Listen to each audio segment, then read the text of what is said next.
स्कंद में सुखदेव महामुनि कहते हैं कि जो मनु महाराज की कितनी बेटियां थी? हैं? 3। 5 संतानें थी, 3 बेटियां 2 बेटे।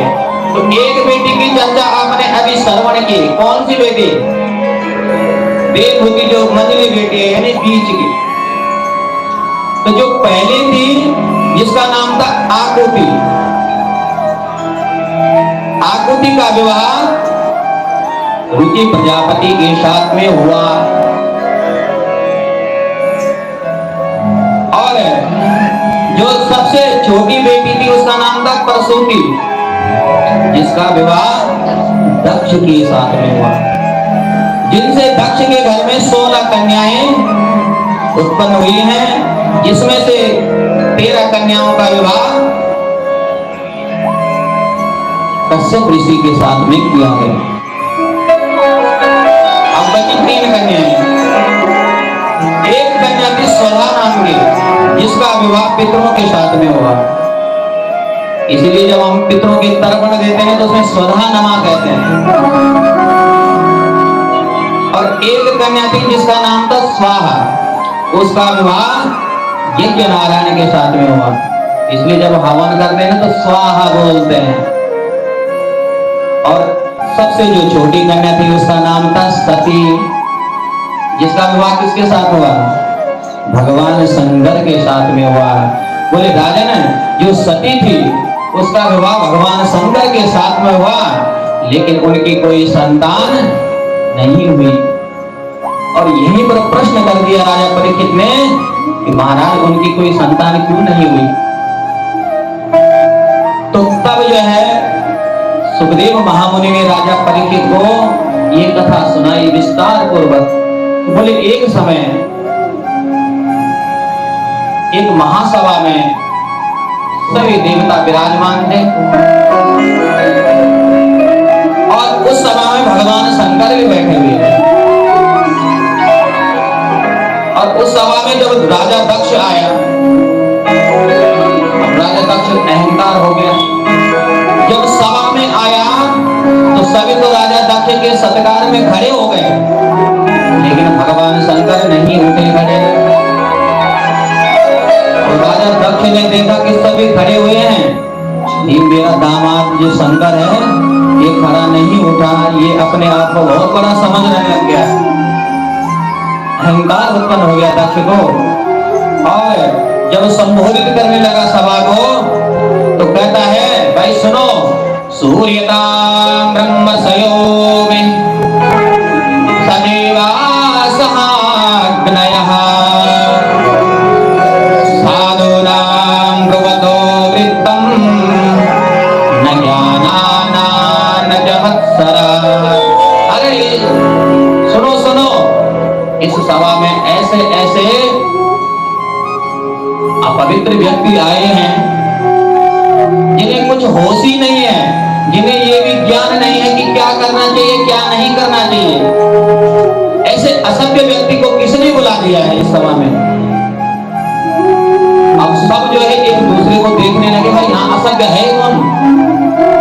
ऐसा तो कोई है ही नहीं। तो दक्ष कहता, अरे तुम्हें नहीं दिखाई देता? अरे ये शंकर है तो सही। एतावासेषु घोरेषु प्रेते भूत गणेर्विता।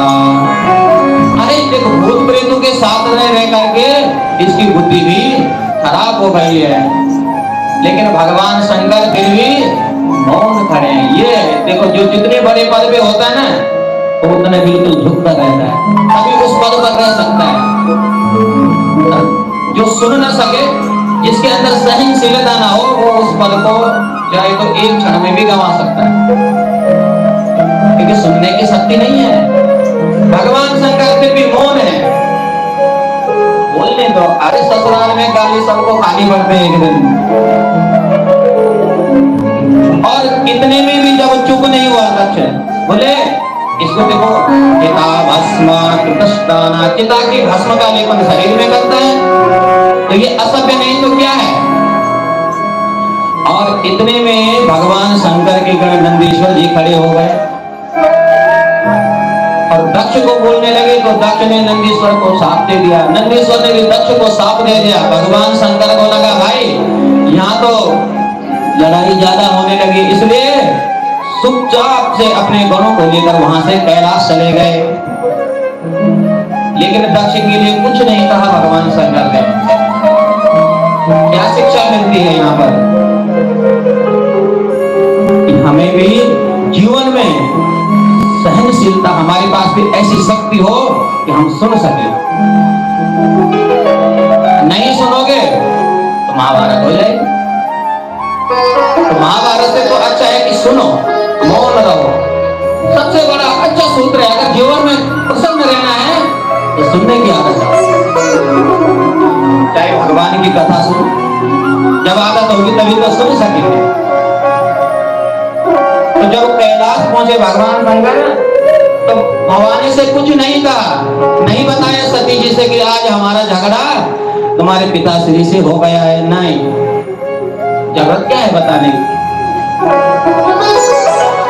अब दक्ष का अभिमान अभी समाप्त नहीं हुआ, नहीं तृप्ति हुई गाली देकर भी। उसने जिस नगरी में हम बैठे हैं, ऐसी पावन नगरी भगवान शंकर की ससुराल है ये तो, और भगवान शंकर का सानिध्य भी हमें प्राप्त है। हमसे बड़ा सौभाग्य किसका होगा, वो भी पुरुषोत्तम मास में, श्रावण मास में। तो श्री शंकर भगवान की जय। तो राजा दक्ष ने एक बहुत बड़ा यज्ञ का आयोजन किया और सबको निमंत्रण दे दिया।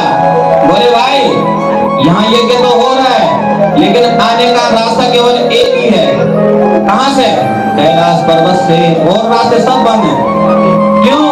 ताकि उस शंकर को भी पता लगे ये कहां जा रहे हैं।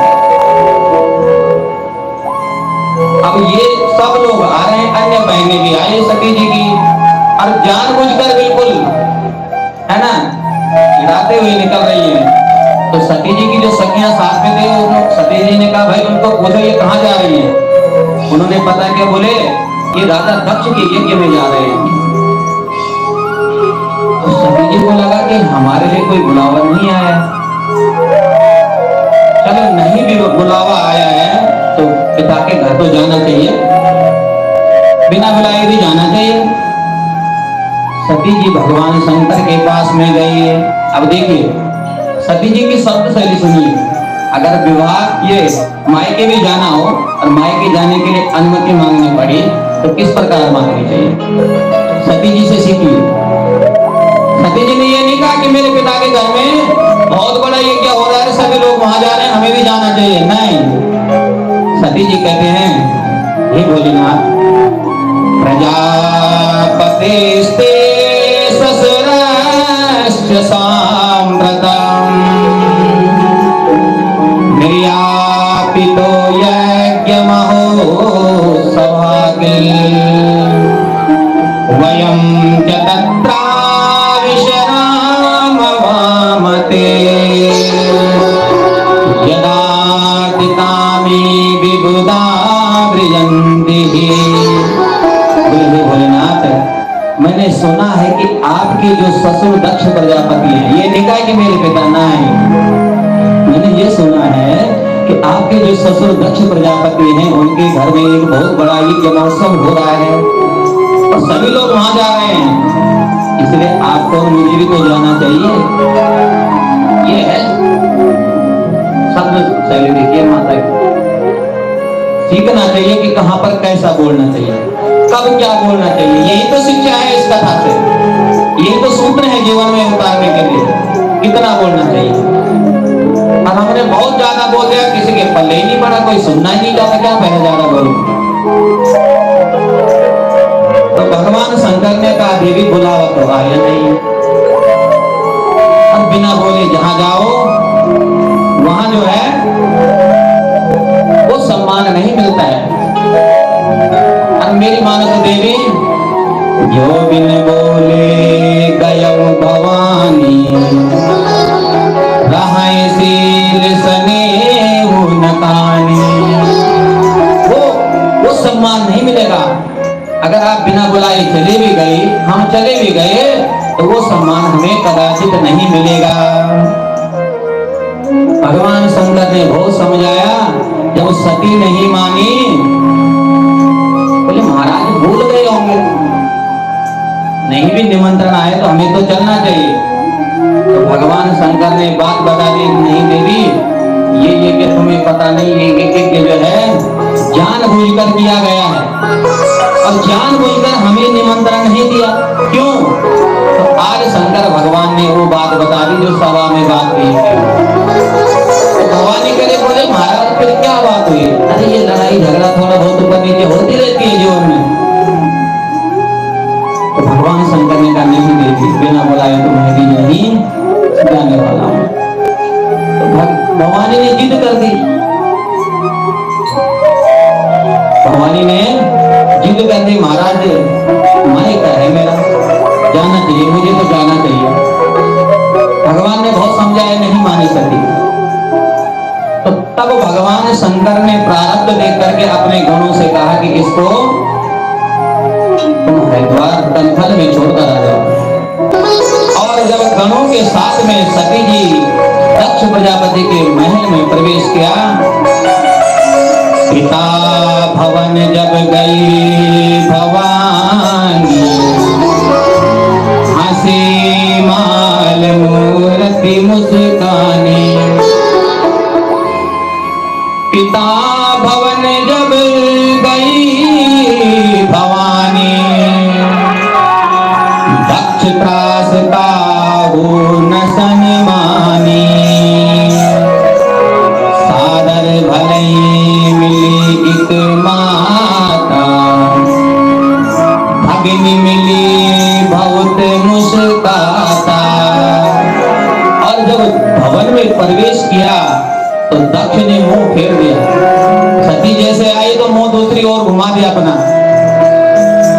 और एक माँ है, देखो माँ का हृदय तो, माँ का मातृत्व, माँ तो मिली प्रेम से भवानी को, लेकिन जो बहनें आई थी ना वो हंसी उड़ा रहे हैं, देखो देखो बिना बुलाए आई,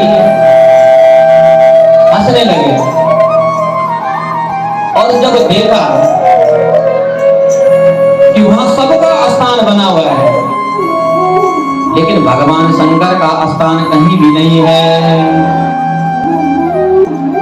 और मां भवानी को ये अपराध सहन नहीं हुआ, शिव अपमान न जाय सही, हृदय न होय प्रबोध। सकल सबई हटी हटक तब, बोली बचन सक्रोध।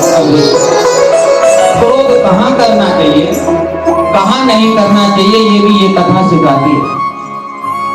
पहले क्रोध नहीं किया। क्रोध कब किया? जब देखा कि मेरा स्वामी का अपमान प्रजापति दक्ष ने किया है। और अब भवानी क्रोध में आ गई है और कहती कि अरे जिस 2 अक्षर का जो नाम है शिव, ये लेने मात्र से जीव के संताप समाप्त हो जाते हैं, उन्हें उसी शिव का अपमान किया है। अरे मुझे तो घृणा होती है, मैं तुम्हारे वंश में उत्पन्न हुई हूं। तो जब स्वामी का अपमान हो, जहां पर जो है अधर्म हो रहा हो, वहां पर क्या करना चाहिए? मां सती जी से सीखिए। सती जी कह रही हैं, कर्णो पिधाया निर्याद कल्प ईसे, धर्मा वितर्या श्रेणी भिन्न विरस्य माने। बोले अगर आप कुछ नहीं कर सकते हैं तो कान बंद कर दीजिए, लेकिन गलत चीज मत सुनिए। अगर आप असमर्थ हैं जवाब देने में, कुछ करने में, जहां पर धर्म की हानि हो रही हो, तो वहां कान बंद कर दीजिए, लेकिन अधर्म को मत सुनिए। तो सती जी ने कहा, मैं तो संपूर्ण सत्य से संपन्न हूं, मैं कान बंद भी नहीं कर सकती हूं। फिर बोले जो व्यक्ति स्वामी का अपमान कर रहा हो उसको मृत्यु दंड देना चाहिए। लेकिन बोले मैं तो ये भी नहीं कर सकती क्योंकि अपमान करने वाला मेरा पिता है। तो क्या करना चाहिए? नेतेन देहेन हरे कृतागसो देहोद्भवेनालमत कुजन्मना। बोले हे दक्ष, अब मैं इस देह को नहीं रखूंगी। क्यों? कि मुझे जब दाक्षायणी कहकर बार बार भगवान शंकर पुकारेंगे तो मुझे ये याद आ जाएगी कि दक्ष का वे मनुष्य कितना है भगवान शंकर के साथ। मुझे लज्जा आएगी। क्यों? तो मैं अब इस शरीर को नहीं क्यों कान बंद मैं कर नहीं सकती। मैं सत्य से संपन्न कुछ भी कर सकती हूँ, बंद मैं तुम्हारा नहीं कर सकती क्योंकि तुम मेरे पिता हो। इसलिए अब मैं इस शरीर को ही नहीं रखूंगी। और हृदय स्थित वायु को और जठरा जाग निषाद करके जो है मां सती ने उस यज्ञ कुंड में अपने को भस्म कर दिया और हाहाकार मच गया। उस समय जो है भगवान शंकर के गण कैलाश में आए और नारद जी के माध्यम से भगवान शंकर को ये बात पता लगी। और नारद जी कहते हैं कि हे प्रभु, भवान्याम निधनम प्रजापते रसकृताया अवगम्य नारदा स्वपार्षद सैन्यं जगतद्वमूर्मे विदार्वितं क्रोधमपारमादधे। बोले भगवान शंकर को सारी घटना बता दी, राजा दक्ष के यहाँ क्या क्या हुआ और तुम्हारा हे प्रभु आपका अपमान सहन न कर सकी सती और मां ने देह त्याग कर दिया है। और भगवान शंकर जो है क्रोध में आ गए। कराल दृष्टो ज्वलदग्निमूर्धजा कपाल माली विविधोद्धरायुधा। और अपने एक जटा पटकी उससे वीरभद्र उत्पन्न हुए और वीरभद्र ने आज्ञा मांगी भगवान शंकर से, क्या आज्ञा है मेरे लिए? तो बोले दक्षम से यज्ञम जही जाओ, यज्ञ सहित दक्ष को भी समाप्त कर दो। और वीरभद्र जो है तूफान बनकर चला समस्त गणों के साथ में। और यज्ञ कराने वाले भृगु ऋषि जी सोच रहे कि ये अचानक हवा कहां से चल पड़ी। और जब वीरभद्र यज्ञ में प्रवेश किया सारे यज्ञ को नष्ट करके, और गणों ने बताया महाराज इसने ये किया था, सबको दंड दे करके अंत में दक्ष का शीश काटा और यज्ञ कुंड में डाल दिया। बोला तो शिव शंकर भगवान की। और ये सब करके भगवान शंकर के घर कैलाश में लौट गए और सभी देवता तब भगवान शंकर के पास गए, भगवान शंकर की स्तुति की। और भगवान शंकर है ही ऐसे, क्षणे रुष्टा क्षणे तुष्टा रुष्टा तुष्टा क्षणे क्षणे। उसी समय रुष्ट हो जाते हैं और किसी ने प्रेम से एक जल का लोटा ओम नमः शिवाय कहकर चढ़ाया नहीं कि भगवान शंकर प्रसन्न हो जाते हैं। देवताओं की स्तुति से भगवान शंकर प्रसन्न हुए। बोले महाराज अब दक्ष का यज्ञ संपन्न करिए। बोले करो। बोले महाराज यजमान तो है ही नहीं। तो तब जो है बकरी का शीश दक्ष के गले पे लगा दे। बोले ये मैं ज्यादा करता था।